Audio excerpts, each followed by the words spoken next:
A tight-knit group of 6 young hikers ventured into the remote canyons of Utah's Escalante wilderness for what was supposed to be a thrilling weekend adventure, but they vanished without a trace, leaving families shattered and searchers baffled in the vast red rock maze.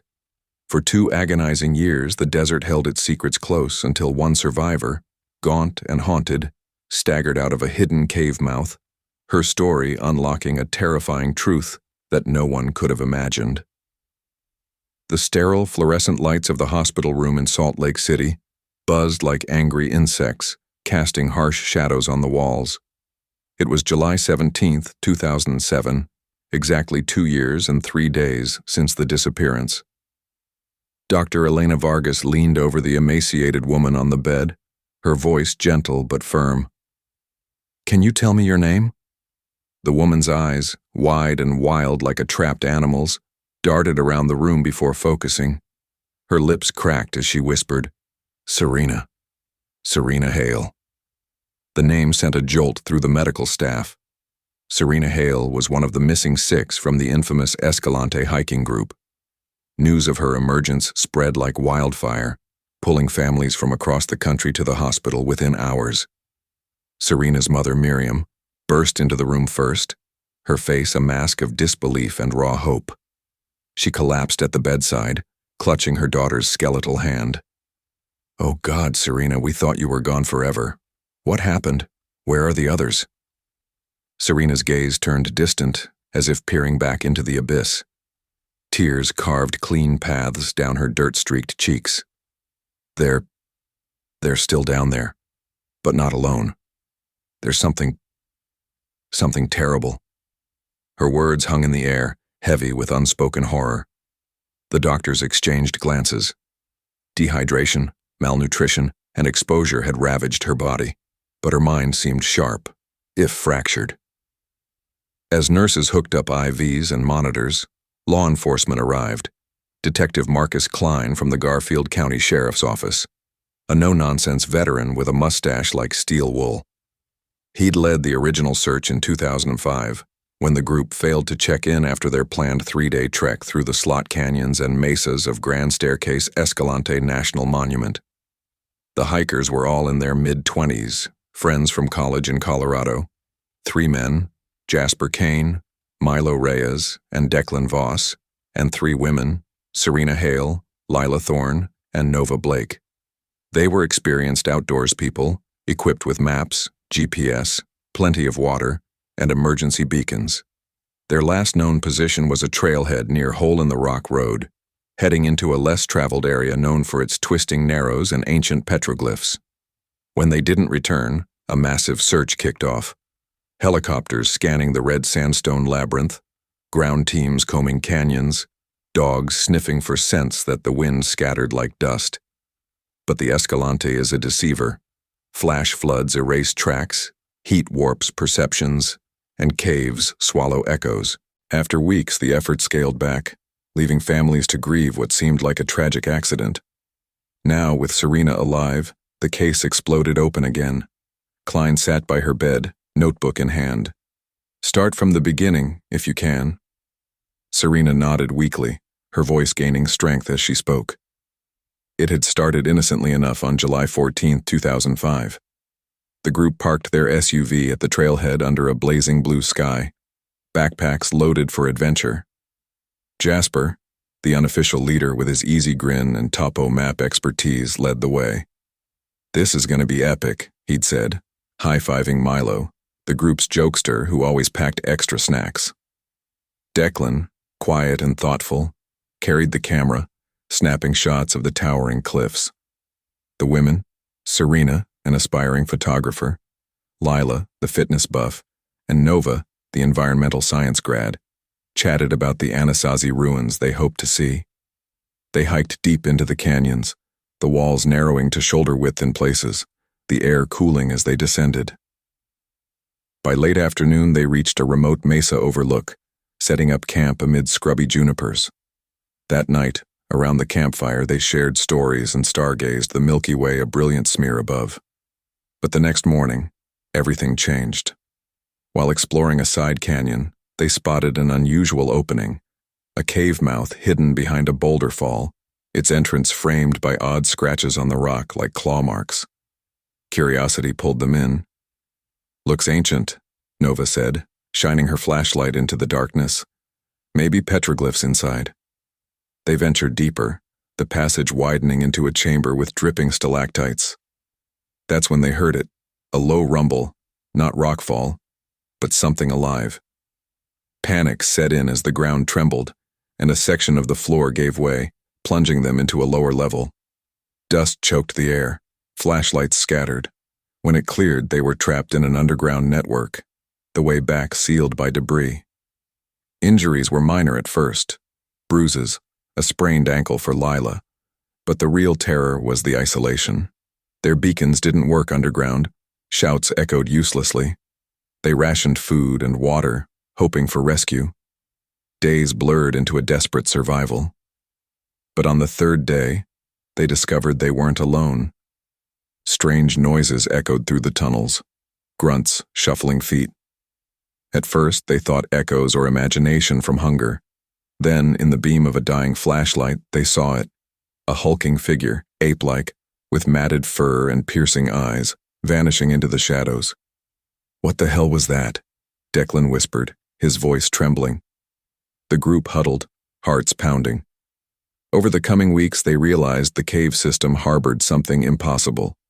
A small population of creatures, intelligent and territorial, that seemed to watch them from afar. Serena paused in her recounting, her eyes filling again. They weren't monsters. They were protecting something. Klein leaned forward. Protecting what? But Serena shook her head, exhaustion claiming her. "Tomorrow, I need rest." As she slept, the news broke nationally. Headlines screamed, "Lost hiker returns after 2 years, claims underground horror." Families of the others, Jasper's parents, Milo's sister, Declan's fiancé, rushed to Utah, demanding answers. Nova's brother, a geologist, speculated about undiscovered cave systems in the region, known for their vast unmapped networks. Search teams mobilized anew, focusing on the coordinates Serena provided, a remote canyon branch she'd stumbled out of, miles from their original route. Rangers rappelled into slots, cavers probed depths, but the entrance she described was elusive, perhaps resealed by time or elements. Meanwhile, psychologists evaluated Serena, ruling out delirium. Her physical state matched long-term deprivation, vitamin deficiencies, healed fractures, scars from what looked like animal scratches. Blood tests showed anomalies, trace elements not common in humans, hinting at a diet of cave flora or fauna. Whispers grew. Was it a hoax? A breakdown? Or something real? If you're hooked on this mystery, hit that like button and subscribe for more unbelievable true stories. We dive deep into the unknown. Back in 2005, the initial disappearance had baffled experts. The Escalante is 1.9 million acres of rugged beauty, but deadly. Heat stroke, falls, floods claim lives yearly. The group's SUV was found intact at the trailhead, no signs of foul play. Friends described them as responsible, not risk-takers. Theories ranged from a flash flood sweeping them away to getting lost in the maze-like terrain. But Serena's return flipped the script. 2 days after her emergence, she continued her tale to Klein and a growing team, including FBI agents now involved due to the interstate implications. "The creatures," she said, "they're like us, but not. Smart. They communicated with gestures, brought us food, roots, insects, to keep us alive. But they wouldn't let us leave." The room fell silent. Klein pressed. "Why?" Serena's voice dropped. "They're secret. Deep in the caves, there's a chamber with relics, ancient, maybe not human. They guard it." Skepticism mounted, but Serena's details were consistent. She described the creatures as bipedal, about 6 feet tall, with dark fur and human-like faces, reminiscent of Bigfoot legends, but she insisted they were real, perhaps a relict hominid species surviving in isolation. The group had been adopted in a way, forced to integrate or face aggression. Over months, tensions rose. Jasper tried to escape first but never returned. Milo and Lila grew ill from the damp, dying slowly. Declan and Nova adapted better, but the psychological toll was immense. Serena survived by learning their ways, earning trust. Eventually, during a cave flood, she slipped away, navigating tunnels for days until surfacing. "I left them behind," she sobbed, "but I had to tell the world." The revelation sparked chaos. Cryptozoologists flocked to Utah, media camped out, and officials cordoned off areas. But was it true? Or a survivor's guilt-fueled hallucination? As searches intensified, one thing was clear. The desert still held secrets, and Serena's story was just the beginning. The revelation of Serena Hale's harrowing tale set the Escalante wilderness ablaze with renewed activity. By July 20th, 2007, a specialized task force assembled at the trailhead where the hiker's SUV had sat untouched for 2 years. Ranger Owen Calder, a wiry man with sun-creased skin and a quiet intensity, led the effort alongside Detective Klein and a team of cavers from the National Speleological Society. The air buzzed with urgency as helicopters thrummed overhead, their spotlights cutting through the dusk. Serena's coordinates pointed to a rugged canyon branch, a place where slot walls rose like silent sentinels, their red hues deepening with the fading light. She'd described the cave entrance as hidden behind a boulder fall, marked by those eerie claw-like scratches, a detail that gnawed at everyone's mind. The team moved with precision, roping down into the narrows where the canyon floor turned slick with ancient watermarks. Flashlights pierced the gloom as they searched for the opening. Hours passed with nothing but the echo of their boots and the occasional skitter of pebbles. Doubt crept in. Had Serena's trauma distorted her memory? Then, near midnight, Calder's beam caught it. A shadowed crevice behind a jumble of rocks, the edges scratched with irregular grooves. "This could be it," he muttered, his voice tight. They cleared debris, revealing a narrow passage that sloped downward, the air inside cool and musty. The team donned harnesses and descended, their breaths shallow with anticipation. Inside, the cave unfolded into a sprawling network, its walls glistening with moisture and etched with faint, unreadable markings. The air grew heavier, carrying a faint, earthy scent unlike anything topside. Serena's account echoed in their minds as they pressed deeper, her description of the creatures fueling a mix of fear and fascination. After an hour, they reached a chamber where the floor dipped into a natural basin. Scattered around were signs of human presence: torn fabric scraps, a cracked water bottle, a rusted buckle from a backpack. Calder knelt, his gloved hands trembling as he bagged the evidence. "This is theirs," he said, his voice low. The items matched the gear the group had carried, confirming Serena's story of their entrapment, but there was more. In the basin's center, they found skeletal remains, 2 sets, small and fragile, likely Milo and Lila, their bones marked by fractures and decay. The sight hit hard, a stark reminder of the group's ordeal. Yet no trace of Jasper, Declan, or Nova surfaced. The team pressed on, mapping tunnels that branched like veins. One passage led to a wider cavern, its walls adorned with crude drawings, stick figures, strange symbols, and what looked like a large bipedal shape. "This can't be coincidence," Klein whispered, snapping photos. The drawings hinted at Serena's creatures, their existence now a tangible possibility. As they explored, a low growl rumbled through the stone, stopping them cold. Flashlights swung wildly, revealing nothing but shadows. The sound faded, leaving an oppressive silence. Calder signaled retreat, uneasy about facing the unknown without backup. Back at base camp, forensic experts analyzed the finds. The fabric scraps bore traces of soil unique to deep cave systems, and the bones showed signs of prolonged exposure to dampness, consistent with 2 years underground. Blood samples from the site revealed odd microbial DNA, not fully human, sparking wild theories among scientists.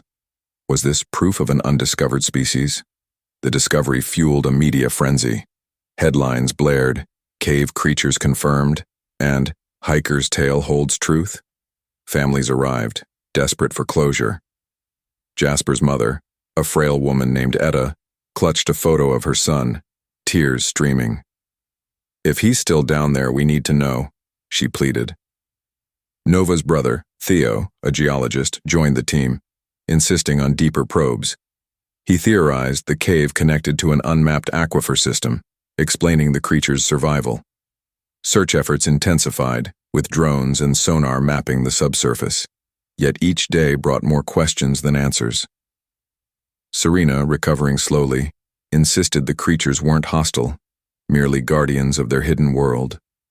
Her words lingered. They took the others deeper, to protect their secret. The investigation teetered on a knife's edge. Was this a breakthrough or a dead end? As the team planned their next move, the desert night swallowed their lights, hinting that the truth lay buried in its depths. If you're gripped by this unfolding mystery, hit that like button and subscribe for more unbelievable true stories. We're just getting started. The discovery of the chamber's eerie drawings and the skeletal remains sent a ripple of unease through the task force, driving them to push deeper into the Escalante's hidden underworld. By July 23, 2007, Ranger Owen Calder and Detective Marcus Klein rallied a larger team, including Theo Blake, Nova's geologist brother, and a pair of biologists from Utah State University. The cave's entrance, now secured with a temporary camp above, became a gateway to the unknown. Flashlights bobbed like fireflies as they descended, the air growing colder and thicker with each step. Theo led with a handheld sonar device, its beeps mapping the unseen tunnels ahead. The goal was clear: find Jasper, Declan, and Nova, or evidence of their fate. The passage widened into a series of interconnected caverns, their walls glistening with mineral deposits that caught the light in eerie patterns. The team moved cautiously, guided by Serena's fragmented memories. She'd spoken of a deeper chamber, a place where the creatures took the others, hinting at a secret worth guarding. As they navigated, they found more signs. Footprints pressed into damp clay, too large and oddly shaped to be human, and scraps of fabric that matched the group's gear. The biologists, Dr. Nadia Patel and Dr. Liam Ortiz, collected samples, their faces tight with concentration. "These prints suggest a bipedal gait, but the stride's off," Nadia murmured, sketching the impressions. Liam nodded, noting the microbial traces, unusual fungal spores that hinted at a unique ecosystem. Hours in, they reached a vast chamber, its ceiling lost in shadow.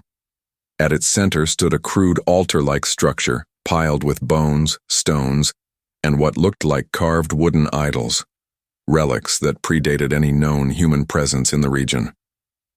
The air hummed with a strange energy, and the team froze as a guttural sound echoed from the darkness.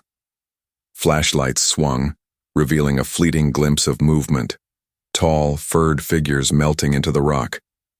"They're here," Theo whispered, his voice shaking. The biologists exchanged a look. This was no hallucination. The creatures were real, and they were watching. A search of the chamber uncovered a grim find, a shallow grave holding 2 more skeletons, identified by dental records as Jasper and Declan. Their bones bore marks of trauma, blunt force injuries, possibly from a fall or attack. Nova's remains were absent, fueling speculation she'd survived longer. Nearby, a journal page, waterlogged but legible, bore her handwriting. "They took me deeper, said it's sacred. I don't know if I'll come back." The words chilled the team, pointing to a ritualistic element Serena hadn't mentioned. Had the creatures deemed her part of their world? The discovery shifted the mission. The focus turned to locating Nova and understanding the creature's motives. Theo's sonar detected a lower level, accessible via a steep drop. The team rigged ropes descending into a narrower tunnel where the air grew dank and oppressive. Halfway down, they found a cache of supplies, empty water bottles, a torn sleeping bag, and a camera with a cracked lens. Inside were photos, the group smiling at the trailhead, then darker shots of the cave, ending with a blurry image of a furred figure looming over Nova. The timestamp was August 2005, weeks after their disappearance. Panic set in as another growl reverberated, closer this time. The team scrambled up, hauling the evidence as the tunnel shook with what felt like pursuit. Back at camp, experts analyzed the photos and relics. The idols dated back thousands of years, possibly tied to pre-Columbian cultures, suggesting the creatures guarded an ancient site. Serena, now stronger, confirmed the altar's significance. "They worship it," she said. Nova understood too much. They kept her. The revelation hinted at a cultural clash, survivors meeting a relict species with its own history. The search intensified, with military-grade sonar mapping deeper caves. Media dubbed it the Utah Enigma, drawing cryptozoologists and skeptics alike. Families pressed for closure, but hope dwindled. One night, a ranger reported seeing a figure near the cave mouth, vanishing before he could react. The desert held its breath, its secrets teasing the surface. If you're captivated by this twist, hit that like button and subscribe for more unbelievable true stories.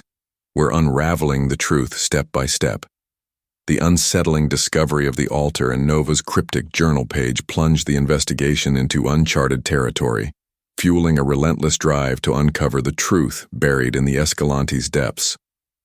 By July 27, 2007, Ranger Owen Calder, Detective Marcus Klein, and Theo Blake spearheaded an expanded operation, bolstered by a team of anthropologists and a military sonar unit. The cave's upper chambers, now a hive of activity, echoed with the hum of equipment as they prepared to descend further. The air carried a tense anticipation, the weight of Jasper and Declan's confirmed deaths pressing on everyone's minds. Nova's fate hung like a shadow, her last words a beacon guiding them into the unknown. The team rigged a more robust descent system, lowering themselves into the lower tunnel where Nova's camera had been found. The passage twisted downward, its walls narrowing until the beam of their headlamps barely reached the edges. Theo's sonar pinged steadily, revealing a vast subterranean network beneath, a labyrinth that dwarfed their initial maps. The anthropologists, Dr. Sienna Moreau and Dr. Tariq Hassan, studied the relics from the altar, their findings staggering. Carbon dating placed the wooden idols at over 4,000 years old, predating known Native American artifacts in the region. "This isn't just a cave," Sienna said, her voice hushed. "It's a sanctuary, preserved by isolation." Tariq nodded, pointing to etched symbols that mirrored ancient petroglyphs, suggesting a lost culture intertwined with the creatures. As they advanced, the tunnel opened into a sprawling cavern, its floor littered with bones, animal and human, arranged in patterns that hinted at ritual. A faint glow emanated from the far wall, where bioluminescent fungi cast an eerie blue light. In the center, a stone dais held a cache of objects: a cracked GPS unit, a shredded jacket with Nova's name tag, and a small carved figurine clutched in skeletal fingers. Nova's, by the looks of it. The sight struck hard. She'd been here, perhaps alive until recently. Nearby, faint footprints led to a side passage, their size and shape matching the earlier impressions, proof the creatures were still active. A sudden rustle froze the team. Flashlights swung to reveal a figure retreating into the shadows, a tall, furred silhouette with a human-like gait. "Hold position," Calder barked, but the figure vanished, leaving a faint musk in the air. The biologists, Nadia Patel and Liam Ortiz, rushed forward, collecting air samples and noting the scent's similarity to primate pheromones. "This isn't a myth," Liam said, his excitement tinged with fear. "We're dealing with a relict population, possibly a Homo species evolved in isolation." The idea electrified the team, yet raised chilling questions. What did they want with Nova? They followed the footprints, the passage narrowing until it opened into a chamber bathed in fungal light. There, slumped against the wall, was Nova, or what remained of her. Her body was intact but emaciated, her face frozen in a peaceful expression, a woven garland of cave moss around her neck. No visible wounds marked her, suggesting she'd died of natural causes, perhaps exhaustion or illness, after months underground. Beside her lay a crude tool, a sharpened stone hafted to a bone handle, etched with the same symbols from the altar. Sienna gasped. She was part of their rituals. They honored her. The discovery shifted the narrative. The creatures weren't mere aggressors. They'd integrated Nova into their world, perhaps seeing her as a bridge between species. Her journal, pieced together from fragments, detailed her adaptation, learning their gestures, sharing food, even helping carve the figurine. But her final entry, dated March 2007, read, "They're afraid. Something's coming. I won't leave them." The words hinted at a threat, maybe a cave collapse or rival group that sealed her fate. The team collected her remains with reverence, her story a testament to human resilience amid the unimaginable. Back at camp, the findings ignited debate. Anthropologists argued the creatures were a surviving branch of early humans, isolated by the desert's harshness. Biologists pushed for DNA analysis from the samples, hoping to confirm their lineage. Media coverage exploded, with terms like Utah cavemen trending online. Families grappled with mixed emotions, relief at closure, sorrow at the loss. Etta Kane clutched Nova's figurine, whispering, "She found a purpose down there."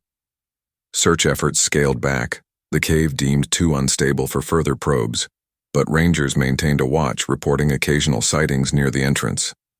The case closed officially on August 1, 2007, labeled a tragic survival story with an anthropological twist. Yet whispers persisted, rustling in the night, shadows on canyon rims, suggesting the creatures endured. Serena, now recovering, spoke of a debt to them, her survival their gift. The desert held its silence, its secrets half revealed. If you're drawn into this enigma, hit that like button and subscribe for more unbelievable true stories. We're peeling back the layers of the unknown. The closure of Nova Blake's story brought a bittersweet calm to the Escalante investigation, but the lingering mystery of the creatures in their hidden world refused to fade. By August 15, 2007, Ranger Owen Calder and Detective Marcus Klein oversaw the final dismantling of the cave camp, the site now a guarded enigma under National Park Service oversight. Theo Blake, still reeling from his sister's fate, lingered at the trailhead, staring into the canyon's red depths as if Nova might reappear. The team's findings, relics, bones, and Nova's journal were shipped to labs across the country, where scientists pored over every detail. The air felt charged, the desert holding its breath as the world grappled with the implications. In Salt Lake City, Dr. Sienna Moreau and Dr. Tariq Hassan led the analysis, their lab abuzz of microscopes and hushed debates. DNA from the cave samples revealed a shocking truth. The microbial traces and hair fragments matched a hybrid genome, blending Homo sapiens with an unknown primate lineage. "This could be a missing link," Sienna said, her voice trembling with awe. The figurine Nova clutched dated to 2007, confirming her death was recent, likely from a respiratory illness contracted underground. The tool beside her bore fingerprints, human-like but broader, suggesting the creatures had coexisted with her, perhaps teaching her their ways. The data hinted at a small, isolated population, surviving for millennia in the cave's stable microclimate. Media frenzy peaked, with documentaries and podcasts dissecting the Utah cavemen. Cryptozoologists hailed it as proof of Bigfoot, while skeptics dismissed it as contamination or Serena's delusion. Serena herself, now under psychiatric care, grew stronger, her scars healing into a map of her ordeal. She recounted more details, how the creatures communicated with grunts and hand signs, how they'd fed her cave moss and grubs when her supplies ran out. "They saved me," she insisted, her eyes distant. But they couldn't save the others. They feared losing their home. Her words suggested a cultural shift, the creatures adapting to the hiker's presence until external pressures, maybe a flood or seismic shift, forced a reckoning. The families found solace and pain in the findings. Etta Kane held a memorial for Jasper, his ashes scattered near the trailhead, while Milo's sister planted a tree in his honor. Declan's fiancée, a quiet woman named Priya, visited Serena, seeking closure. "Did he suffer?" she asked. Serena shook her head. He found peace with them. They respected him. The revelation eased some grief, though Nova's integration into the creature's world left a complex legacy. Theo vowed to continue her work, launching a non-profit to study undiscovered ecosystems, driven by her final sacrifice.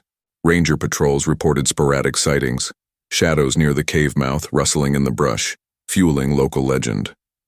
In September 2007, a hiker's blurry photo surfaced, showing a tall, furred figure against a canyon wall, reigniting speculation. The Park Service cordoned off the area, citing safety, but whispers persisted among locals of a guardian tribe, protecting ancient secrets. Scientists debated relocating the creatures for study, but the cave's instability and ethical concerns stalled plans. The relics remained in a secure archive, their symbols still undeciphered, a puzzle for future generations. Serena, discharged in October 2007, returned to Colorado, her life forever altered. She wrote a book, Echoes from the Deep, detailing her survival and the creature's quiet dignity. It became a bestseller, sparking tours and debates. Miriam Hale watched her daughter with pride. Though worry lingered, Serena's dreams were filled with cave shadows. The case officially closed on December 1, 2007, filed as a survival tragedy with an anthropological footnote, but the desert's silence spoke louder. Hikers avoided the canyon branch, its name shifting to ghost narrows in local lore. The story left an indelible mark. It challenged science, stirred imagination, and reminded humanity of nature's unseen depths. Serena's secret, her bond with the creatures, became a symbol of resilience and mystery. As the years passed, the Escalante stood as a testament to the unknown, its canyons guarding a truth half told. For those captivated by this journey into the wild, hit that like button and subscribe for more unbelievable true stories. We've only scratched the surface of what lies beneath. The desert waits, its secrets eternal, inviting the curious to listen.